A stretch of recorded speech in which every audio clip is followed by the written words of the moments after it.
तो स्टूडेंट्स, हमने पढ़ा था where, when and how chapter शुरू किया था, जिसमें हमने अल बेरूनी, इब्न बतूता, कलहन की राज तरंगिनी, किताबुल हिंद और उसके बाद तंजावुर के मंदिर बृहदेश्वर टेम्पल के बारे में पढ़ा, दिलवाड़ा के जैन मंदिरों के बारे में पढ़ा कि ये कहाँ है, माउंट आबू में है। उसके बाद हमने रेड फोर्ट के दिल्ली, हुमायूं की टॉम, ताजमहल आगरा, ये सारी चीजें पढ़ी थी।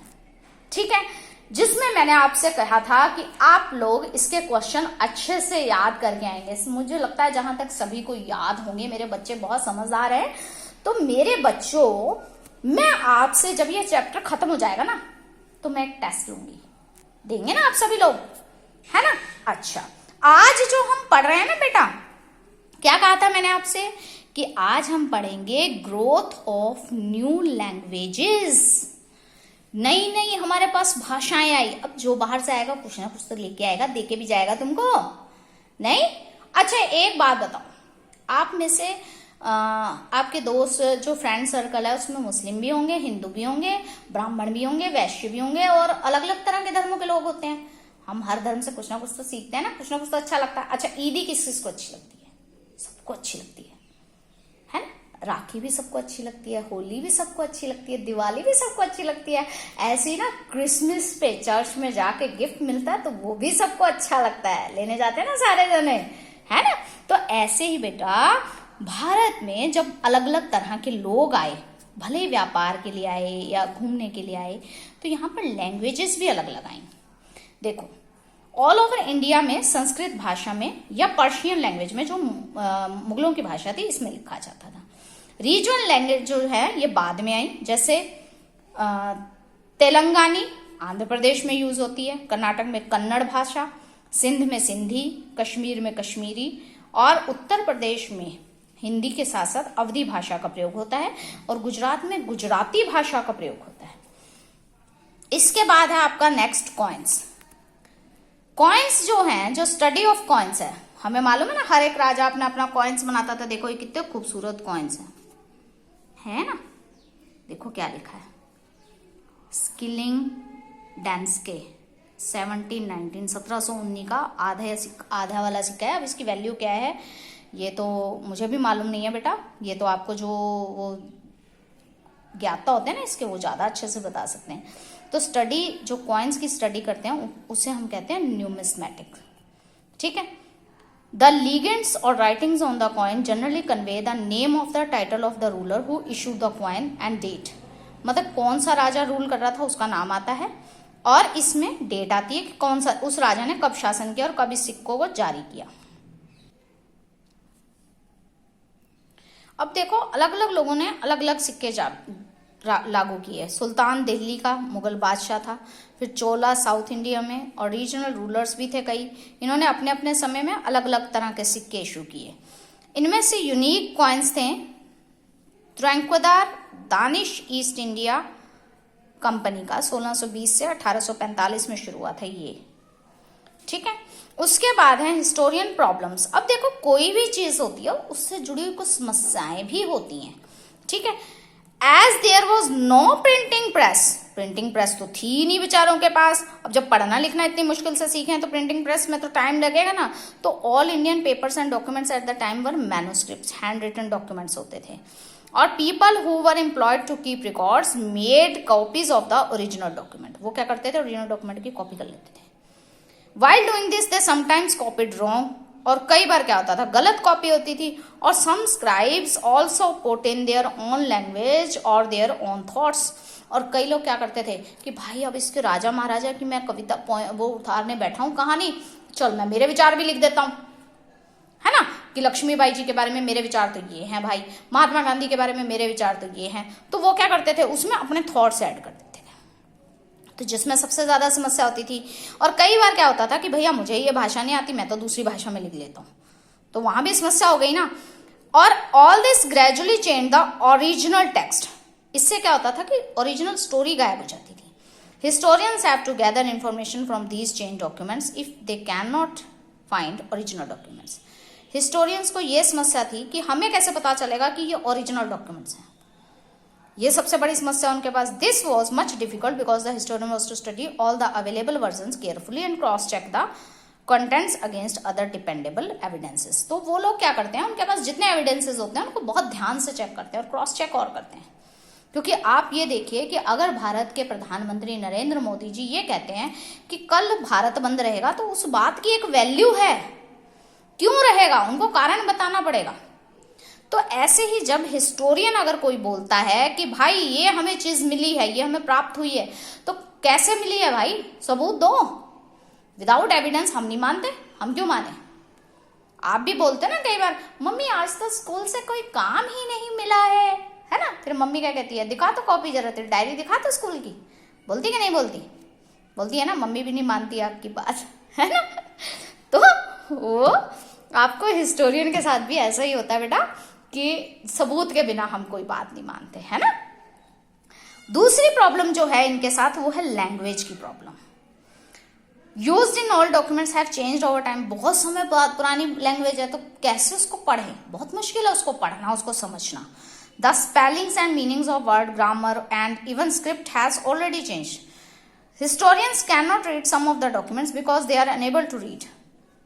हैंड राइटिंग समझ में नहीं आती है, किसी की भाषा समझ में नहीं आती है, तो कैसे उसको पढ़ेंगे। कई चीजें ऐसी हैं भारत के अंदर या पूरी दुनिया के अंदर की अगर हम बात करें तो कई चीजें हिस्टोरियन पढ़ ही नहीं पाए हैं, इतिहासकार हमारे नहीं पढ़ पाए कि इसमें क्या लिखा है। ठीक है, अब इसमें उन्होंने 2 एग्जाम्पल दिए हैं। पहला तो दिया है मलेच्छ राजा थे और एंशियंट पीरियड में ऑल नॉन आर्यन पीपल थे और फॉरेस्ट ड्वेलर्स थे। During the early medieval period the term refer to all original and culturally different people from kings to untouchables. Gradually some mleccha were absorbed into varna caste system. Caste system आपको मालूम है ना कि नीच जाति का है, इसको हाथ नहीं लगाना, ये कमरे में नहीं आना चाहिए। उस समय में बेटा ये बहुत ज्यादा था। कैसे था आप देखो कि घर जो थे ना, आपने अगर मोहनजोदड़ो के घर देखे हो तो घर जैसे ये है, यहाँ पे पीछे की तरफ भी घर में एक गली होती थी, यहाँ पे, या आगे की तरफ, ये पीछे की तरफ। तो जो लोग घर के अंदर काम करते थे ना, शूद्र जाति के, वैश्य जाति के, वो इस रास्ते से जाते थे। वो कभी इस रास्ते का इस्तेमाल नहीं करते थे, क्योंकि और काम करके इसी रास्ते से बाहर चले जाते थे। खाना भले ही उस व्यक्ति के हाथ का खा लेंगे, कपड़ा धुला हुआ उस व्यक्ति के हाथ का पहन लेंगे, पर परछाई नहीं पड़नी चाहिए। उस समय में ये बहुत बुरी प्रथा थी, आजकल नहीं है पर उस समय में ऐसा बहुत ज्यादा था।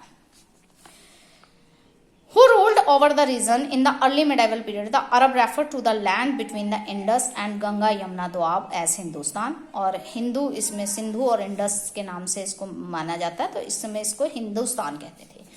उसके बाद है new social and political group. Medieval period में many new social group emerge हुए। Some of these groups who became political powerful, among them were the Rajput, warrior of Rajasthan कहते हैं इनको, और द सिख। उस समय सिख भी आ गए। पंजाब का रिलीजियस ग्रुप है, और हरियाणा में जाटों का, farmers, Ahoms, recognize the ruled Assam, और मराठे आए जो कि महाराष्ट्र के वॉरियर कहलाए। Many new social group were absorbed into the caste system, जिसमें राजपूत जो हैं हीरोइक और नोबल कहलाए, और क्षत्रिय कहलाए, और एग्रीकल्चर और ट्रेड में भी इनका योगदान रहा, और बहुत सारी अलग चीजें, जैसे देखो ब्राह्मण वगैरह भी आए इसमें। ब्राह्मणों का काम क्या था? खेती करना, ट्रेड करना और क्राफ्ट का काम करना।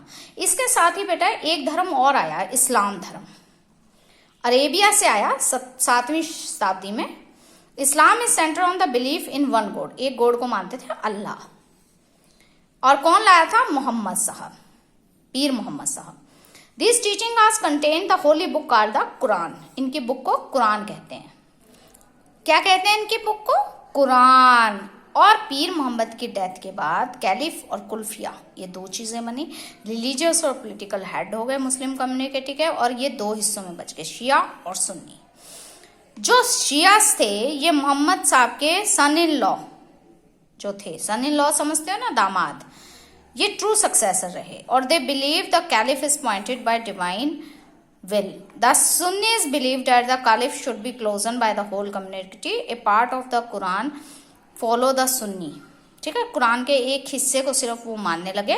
और Islam was brought by India by Arab traders, अरब व्यापारी लाए। Later Muslim conquerors established kingdom in India. और Islamic law and the ulema expert Islamic law पॉर्टोनिस। ठीक है, उसके बाद है इंटरेक्शन विद फॉरिजनर्स। अब अलग अलग जगह के लोग आए तो एक दूसरे से मिलेंगे भी, तो मैनी फॉरिजन ट्रेडर्स तो जो थे वो इंडिया में long coast line north and western border पे उन्होंने बनाई। और इसके religious benefits, social custom, craft, technology और फ्रूट्स और वेजिटेबल्स को भी वो कुछ तो साथ ले गए, कुछ लेकर आए। इनमें से जो थे, चाइना से जो आई सेरिकल्चर आई। सेरिकल्चर मीन क्या है? Silk production.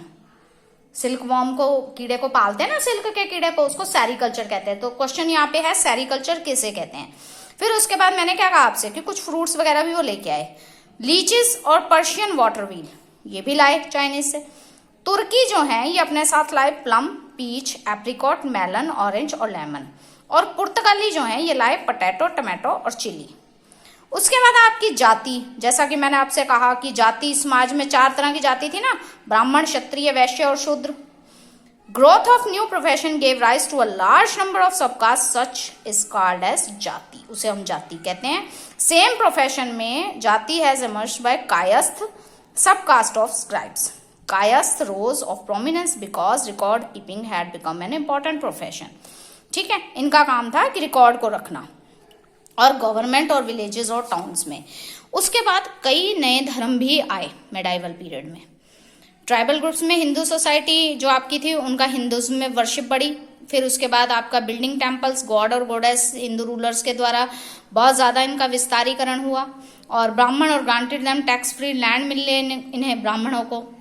और कई ब्राह्मण जो थे वो पावरफुल बन गए और use their power to make the caste rules and religious norms were rigid. ठीक है, ये था आपका चैप्टर। ठीक है, इसमें अगर आपको कोई डाउट लग रहा हो तो आप पूछ सकते हो। और दूसरी चीज, मैंने इस चैप्टर के अंदर है ना क्वेश्चंस चेंज किए हैं। देखिए ये 1 2 3 है, ये 4 5 हो गया, 6 7 8 हो गया, फिर 9 हो गया। तो आपको इनको ऐसे ही करना है। ठीक है, 9 के बाद ये 10 है आपका, फिर 11 12 13 14 15 16 17 18 19 20 21। इनमें से जो ये हैं, देखो मैंने ये बकायदा कर रखे हैं। मैं आपको इनकी पीडीएफ मैनेज कर दूंगी, कैसे भी करके करूं मैनेज, मैं आपको इनकी पीडीएफ मिल जाएगी। आप इस होमवर्क को करेंगे। प्लस देखिए मेरी बात सुन लीजिए अच्छे से, आराम से सुन लीजिए।